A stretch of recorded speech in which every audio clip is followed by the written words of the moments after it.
কারফিউর অষ্টম দিন আজ ধীরে ধীরে কারফিউর সময় কমায় জনজীবনে ফিরছে স্বস্তি।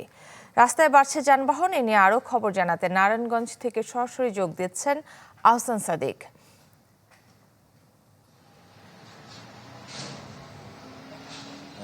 কাকলি, যে আজকে থেকে কিন্তু সকাল ৮টা থেকে বিকেল ৫টা পর্যন্ত কারফিউ শিথিলের সময় ঘোষণা করা হয়েছে এবং এই শিথিলের সময়টিতে যদি জানাই তাহলে ঢাকা চট্টগ্রাম এবং ঢাকা নারায়ণগঞ্জের যে লিংক রোড রয়েছে এই লিংক রোডে কিন্তু স্বাভাবিক সময়ের মতো কিন্তু গণপরিবহন কিন্তু আমরা চলাচল করতে দেখেছি এবং সেই সাথে শহরের অন্যান্য স্থানে যে সকল বাজার রয়েছে, শপিং মল রয়েছে, এক কথায় বলা যায় যে জনজীবনে এক ধরনের স্বস্তি ফিরে এসেছে এবং ঠিক আগের চিত্রেই কিন্তু ফিরেছে যে জনজীবনের চিত্রগুলি।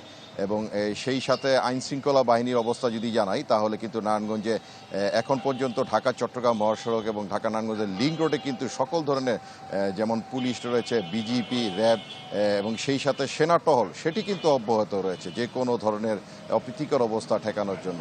আর মামলার পরিস্থিতি যদি জানাই, গত ২৪ ঘন্টা নতুন করে মামলার সংযুক্তি হয়েছে এবং সব মিলে কিন্তু এখন পর্যন্ত ২২টি মামলা হয়েছে এবং গ্রেপ্তারের সংখ্যা হচ্ছে ৪৩৬ জন। তো সব মিলে বলা যায় যে কারফিউ শিথিলের সময় বা কারফিউ শিথিলের সময় পরবর্তী অবস্থাতে কিন্তু আসলে স্বাভাবিক রূপেই ফিরছে নারায়ণগঞ্জের সার্বিক চিত্র।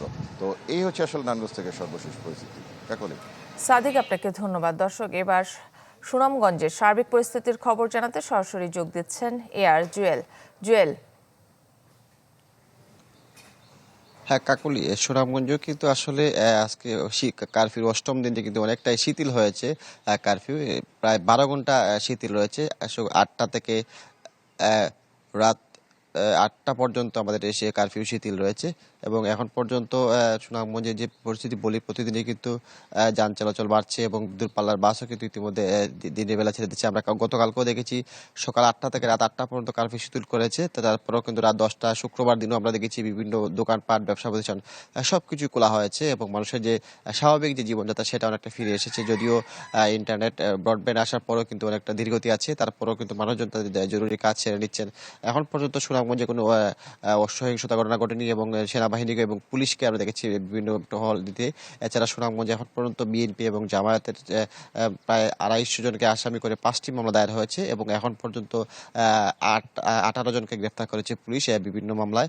তবে এখন পর্যন্ত যেহেতু পরিস্থিতি স্বাভাবিক হচ্ছে, অন্যান্য জেলার তুলনায় কিন্তু সুনামগঞ্জে প্রায় ১২ ঘন্টা কারফিউ শিথিল রাখা হচ্ছে। সকাল ৮টা থেকে আজকেও রাত ৮টা পর্যন্ত কারফিউ শিথিল থাকবে, যার কারণে কিন্তু ছুটির দিনেও কিন্তু আমরা ব্যবসা প্রতিষ্ঠান, বিভিন্ন দোকানপাট এবং শপিং মলগুলোকে খুলতে দেখেছি কালকে রাত পর্যন্ত। আজকেও তারা বলছেন যে পরিস্থিতি অনেকটা স্বাভাবিক হয়ে এসেছে এবং মানুষজনের যে ভিড় আমরা দেখতে পাচ্ছি বিভিন্ন জায়গায় কিন্তু সেই স্বাভাবিক পরিস্থিতি দিনের বেলাতে দেখা যাচ্ছে। তবে এই ছিল সুনামগঞ্জের আসলে কারফিউ শিথিলের বা কারফিউ থাকা অবস্থায় মানুষের যে স্বাভাবিক জীবনযাত্রা সেটি কিন্তু এখনো স্বাভাবিক আছে।